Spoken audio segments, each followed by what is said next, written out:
नमस्कार स्टूडेंट, मैं मिस ज्योति आपका स्वागत करती हूँ GK by Jyoti ma'am YouTube channel पर। फ्रेंड्स, इस चैनल पर अगर आप नए हैं तो चैनल को सब्सक्राइब करके नोटिफिकेशन आइकन को ऑन ज़रूर कर लीजिए ताकि आने वाली वीडियो का नोटिफिकेशन आपको बिल्कुल टाइम से मिल सके। फ्रेंड्स, इससे पहले मैंने हरियाणा के 17 डिस्ट्रिक्ट की वीडियो डाल दी है। अगर आपने वो नहीं देखी है तो आप प्लेलिस्ट में जाकर उन्हें ज़रूर देखिएगा। आज हम भिवानी डिस्ट्रिक्ट के बारे में बेसिक एवं इम्पोर्टेंट फैक्ट जो बनते हैं भिवानी से रिलेटेड उन्हें जानेंगे। तो चलिए आज की हमारी वीडियो स्टार्ट करते हैं। जो भिवानी है वह 22 दिसंबर 1972 को हिसार से अलग होकर बना था, ये आपको ध्यान रखना है। जो भिवानी है उसकी जो स्थापना की गई थी वह 22 दिसंबर 1972 को की गई थी हिसार से अलग करके। और जो भिवानी है, भिवानी के अदर नेम क्या हैं? अदर नेम इसके बहुत बार एग्जाम में पूछे गए हैं, तो ये आपको ज़रूर ध्यान रखने हैं। इसको लघु काशी यानी कि छोटी काशी, हरियाणा की Kashi, power house of boxing या फिर mini Cuba, city of war heroes और धर्मार्थ न्यासों का शहर इसे कहा जाता है। ये इसके अदर नेम है। और यहाँ का जो एरिया है वो कितना है? वो है 3432 किलोमीटर स्क्वायर, ये आपको ध्यान रखनी है। और यहाँ की पॉपुलेशन है 16, 34, 44, 5, ये यहाँ की पॉपुलेशन है जो कि 2011 में जनगणना हुई थी उसके अनुसार है, ये आपको ध्यान रखनी है। आगे है टूरिस्ट कॉम्प्लेक्स, तो यहाँ पर रेड रोबिन नाम का एक टूरिस्ट कॉम्प्लेक्स है, ये ध्यान रखना है। और आपको ये भी ध्यान रखना है कि पूरे हरियाणा में टोटल 44 टूरिस्ट कॉम्प्लेक्स है और इन सभी टूरिस्ट कॉम्प्लेक्स का नाम हरियाणा के पक्षियों के नाम पर रखा गया है। और ये सभी tourist complex Haryana tourism department के अंतर्गत आते हैं, ये आपको ध्यान रखना है। अब यहाँ की कौन सी तहसील है? तो वो तहसील है भिवानी, सिवानी मंडी, तोसाम, लोहारू, भवानीखेड़ा, ये यहाँ की तहसील है, ये भी आपको ध्यान रखना है। ये थी बेसिक बातें। और फ्रेंड्स, अगर आपको वीडियो अच्छी लगती है तो लाइक ज़रूर कीजिएगा। तो आगे बढ़ते हैं। अब हम आगे हैं, भिवानी के राजा नीम सिंह की पत्नी बानी देवी के नाम पर इसे बसाया गया था। ये आपको ध्यान रखना है कि भिवानी को किसके नाम पर बसाया गया था? तो यह भिवानी के राजा नीम सिंह की पत्नी थी बानी देवी, उनके नाम पर इस भिवानी को बसाया गया था। जो लोहारू है, लोहारू का पुराना नाम है लोहारूप, और यह HSSC के बहुत से एग्जाम में पूछा गया है। और जो HSSC एक बार क्वेश्चन पूछ लेती है तो वह रिपीट होने के ज़्यादा चांसेस रहते हैं, तो ये आपको ध्यान जरूर रखना है। जो लोहारू है, लोहारू का पुराना नाम है लोहारूप, ये आपको ध्यान रखना है, ठीक है। चलिए आगे बढ़ते हैं। आगे है भिवानी में सितारा स्मारक यानी कि स्टार टेम्पल है। यह 88 फीट ऊंची है। यह किसी भी पिलर पर नहीं खड़ा हुआ है। मोस्ट इम्पोर्टेंट बात है ये कि हरियाणा का जो भिवानी में सितारा स्मारक है यह 88 फीट ऊंची है और यह किसी भी पिलर पर नहीं खड़ा हुआ है। और जो राधा स्वामिया के 5वें गुरु थे परम संत ताराचंद जी की याद में यह बनवाया गया है, ये आपको ध्यान रखना है। जो राधा स्वामियों के 5th गुरु थे परम संत ताराचंद जी महाराज, उनकी याद में यह बनवाया गया है सितारा स्मारक। यह 88 फीट का है और यह किसी भी पिलर पर स्थित नहीं है, यह आपको जरूर ध्यान रखना है। एग्जाम की दृष्टि से यह बहुत ही महत्वपूर्ण है। और HSSC का जो अभी 9-10 जनवरी को ग्राम सचिव का एग्ज़ाम हुआ था उसमें ये क्वेश्चन पूछा भी गया था किसी न किसी शिफ्ट में, आप बेशक से वो क्वेश्चन पेपर देख सकते हैं। तो आगे है, भिवानी में देवसर धाम है। जो देवसर धाम है वह भिवानी में है। और परमहंस मंदिर तिगड़ावा गांव में है, ये भी आपको ध्यान रखना है। जो परमहंस मंदिर है वह तिगड़ावा गांव में है। भिवानी में दुर्गा माता का बहुत बड़ा मंदिर है और इन्हें रानी सती दादी का स्वरूप माना जाता है। जो दुर्गा माता का मंदिर है इन्हें रानी सती जो दादी है उनका स्वरूप माना जाता है। भूतों वाला मंदिर मल्लू तालाब के किनारे भिवानी में है, ये मोस्ट इम्पोर्टेंट है। और ये HSSC के एग्ज़ाम में आने की बहुत बार आशंका रहती है कि भूतों वाला मंदिर कहाँ पर है, तो यह भिवानी में है, यह मल्लू तालाब के किनारे है, ये भी आपको ध्यान रखना है। जो गौरी शंकर मंदिर है या फिर किरोड़ीमल मंदिर है, इसको जो गौरी शंकर वाला मंदिर है इसको किरोड़ीमल मंदिर कहा जाता है, यह भी भिवानी में है। भिवानी में जोगी वाला मंदिर है और इसको भगवान शिव का मंदिर कहा जाता है। जो जोगी वाला बाबा है उसको क्या कहा जाता है? भगवान शिव का मंदिर कहा जाता है। खाकी बाबा मंदिर ध्यान रख लेना है, ये भगवान राम का मंदिर है। यह भी भिवानी में है। आपने ये सोच लेना है कि जो भगवान राम हैं उन्हें पुलिस की जॉब मिल गई है, उन्हें खाकी वर्दी मिल गई है, और वह कौन है? भगवान राम है। ठीक है, ये आपको ध्यान रख लेना है। शीतला माता का मेला गुरुग्राम में लगता है। ठीक है, वैसे तो शीतला माता का जो मेला है वह गुरुग्राम में लगता है, लेकिन अगर आपसे पूछ लिया जाए कि शीतला माता का मेला कहाँ लगता है और ऑप्शन में गुरुग्राम ना हो तो आप भिवानी टिक करके आनी है आपको। ठीक है, पंचमुखी हनुमान मंदिर वैसे तो यमुनानगर में है, लेकिन अगर आपसे पूछ लिया जाए कि पंचमुखी हनुमान मंदिर कहाँ पर है और यमुनानगर ना दे तो आपको भिवानी टिक करके आना है। ठीक है, आगे है अमर शहीदों का गांव। वैसे तो तिगांव है जो कि फरीदाबाद में है, लेकिन रोहनाथ एक गांव है जो जिसको भी अमर शहीदों का गांव कहा जाता है और यह भिवानी में है। देखो ये जो मैंने ये लगा रखा है ना, ये इनके स्टार के ये एरो के ऊपर ऐसे निशान लगा रखा है, ये ऐसे क्वेश्चन हैं जिनका अगर ऑप्शन में एक्यूरेट आंसर ना दे रखा हो तो हमें इनका आंसर भिवानी टिक करके आना पड़ेगा। ठीक है, ये आपको ध्यान रखना है। मैं इनको अगेन रिपीट करती हूँ। देखिए, जो शीतला माता का मंदिर है आप सबको पता है ये गुरुग्राम में लगता है, लेकिन अगर ऑप्शन में गुरुग्राम न दिया गया हो तो हमें भिवानी टिक करके आना है।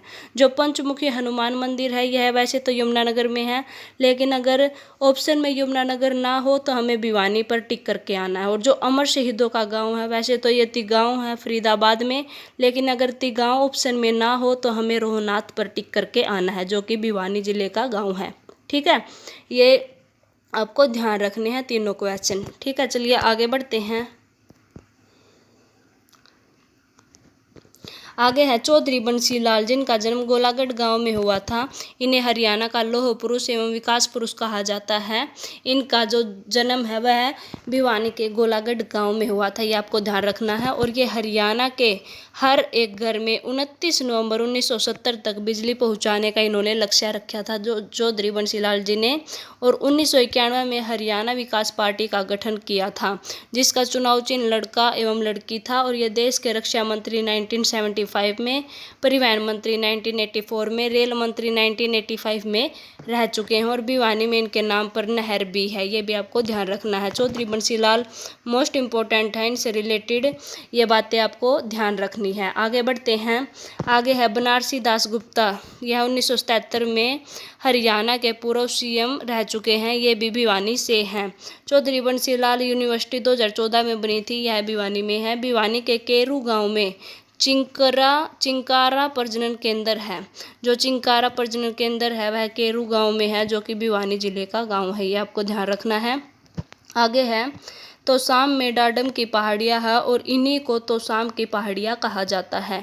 मोस्ट इम्पोर्टेंट क्वेश्चन है कि तोशाम की पहाड़ियाँ हरियाणा के किस ज़िले में है, तो यह हरियाणा के भिवानी ज़िले में है तोशाम की पहाड़ियाँ। ठीक है, आगे बढ़ते हैं। और फ्रेंड्स, आगे बढ़ने से पहले अगर आपको वीडियो अच्छी लगती है तो लाइक ज़रूर कीजिएगा। अगर आप चैनल पर नए हैं तो चैनल को सब्सक्राइब कर ज़रूर कीजिएगा, और जो साथ में नोटिफिकेशन आइकन होता है उसको ज़रूर ऑन कीजिएगा ताकि आने वाली हर एक वीडियो का नोटिफिकेशन आपको बिल्कुल टाइम से मिल सके। आगे है भिवानी में जो HBSC है उसका हेडक्वार्टर है और इसकी फुल फॉर्म क्या है?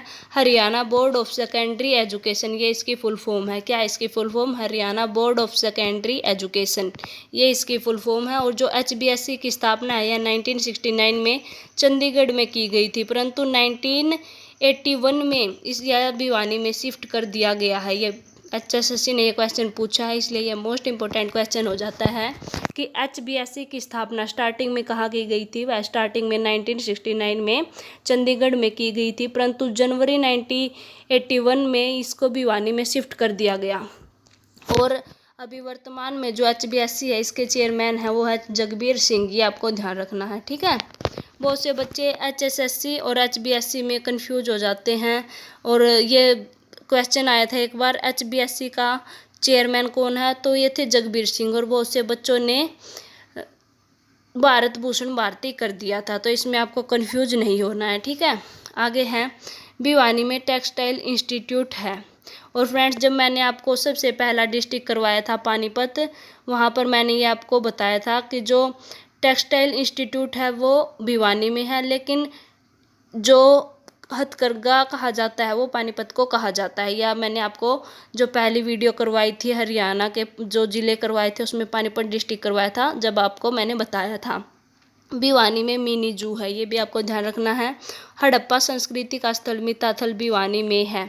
जो हड़प्पा संस्कृति का स्थल है मिताथल, यह भिवानी में है, ये भी आपको ध्यान रखना है। लोहारू में लोहारू थापक सिंचाई परियोजना है। भिवानी भारत में बॉक्सिंग का गढ़ है, इसी कारण इसे मिनी क्यूबा कहा जाता है। और इसको मिनी क्यूबा क्यों कहा जाता है? क्योंकि भिवानी से बहुत से बॉक्सर गए हुए हैं, बहुत से बॉक्सर हैं जो कि भिवानी से है, इसलिए इसको मिनी क्यूबा कहा जाता है, ये आपको ध्यान रखना है। भिवानी बॉक्सिंग क्लब की स्थापना 2003 में की गई थी। और यहाँ से कौन कौन है जो कि बॉक्सर है? वो पूजा बोहरा, विजेंद्र सिंह, कैप्टन हवा सिंह जो जिन्हें अर्जुन अवार्ड मिल चुका है, मनीष कौशिक, विकास कृष्णा, ये यहाँ पर बॉक्सर हैं, इसलिए इसी को मिनी क्यूबा कहा जाता है। ठीक है, ये आपको ध्यान रखना है। भिवानी के दीपक सैनी को बहादुरी अवार्ड मिला है, यानी कि जो ब्रेवरी अवार्ड है वो दीपक सैनी को मिला है। गरिमा अरोड़ा को AIIMS MD test topper Bhiwani से हैं। जो एम्स के एमडी टेस्ट है उसमें ये टॉपर रही हैं गरिमा अरोड़ा, ये भिवानी से हैं। जूही नहर भिवानी में है। बया पर्यटन केंद्र भिवानी में है, ये आपको ध्यान रखना है। भीमसेन स्टेडियम भिवानी में है। पहला डाक एवं टेलीफोन ग्रह 1948 में भिवानी में खोला गया था, ये भी आपको ध्यान रखना है। चलिए आगे बढ़ते हैं। आगे है हिंदुस्तान गम एंड केमिकल फैक्ट्री भिवानी में है। हरियाणा का जो ओपन बोर्ड होता है यह 1994 में भिवानी में इसकी स्थापना की गई थी। जो ओपन बोर्ड होता है, जो बहुत से लड़कियां, खासकर लड़कियां ऐसी हैं जो स्कूल में नहीं जाती हैं, वो घर बैठकर अपनी पढ़ाई करती हैं, तो वो ओपन बोर्ड से करती हैं। इसकी स्थापना 1994 में की गई थी और यह इस भिवानी में है। और जो HBSC है वह भी भिवानी में है। ठीक है, तो शाम की बारादरी जिसको पृथ्वीराज चौहान की कचहरी कहा जाता था, यह भिवानी में है। ये मोस्ट इम्पोर्टेंट क्वेश्चन है कि पृथ्वीराज चौहान की कचहरी को क्या कहा जाता था? वो तो शाम की बारादरी कहा जाता था। जो पंडित नेकीराम शर्मा जी हैं उनका जन्म भिवानी जिले के किलंगा गांव में हुआ था और इनका जन्म हुआ था 4 सितंबर 1887 ईस्वी को। ठीक है, आगे है कुषाणकालीन मुद्राएं एवं समुद्रगुप्त के सिक्के मिथाथल से मिले हैं। योदय गणराज्य के मुहरें औरंगाबाद से मिली हैं। अब हम यहाँ से कौन कौन से नेशनल हाईवे गुजरते हैं उनके बारे में जानते हैं। तो यहाँ से national highway 148B, national highway 334B एवं नेशनल हाईवे 709 यहाँ से गुजरते हैं, ये आपको ध्यान रख लेना है। और यहाँ कौन कौन सी जो बॉर्डर है वो किस किस के साथ लगता है? तो वो एक राज्य के साथ लगता है, वो राजस्थान के साथ लगता है। और इसके ज़िलों के साथ लगता है दादरी, हिसार, महेंद्रगढ़ और रोहतक। तो फ्रेंड्स, ये थी हमारी आज की वीडियो। उम्मीद करती हूँ कि आपको बहुत अच्छी लगी होगी, और अगर आपको अच्छी लगी है तो इसको लाइक ज़रूर कीजिएगा, कमेंट कीजिएगा कि आपको वीडियो कैसी लगी।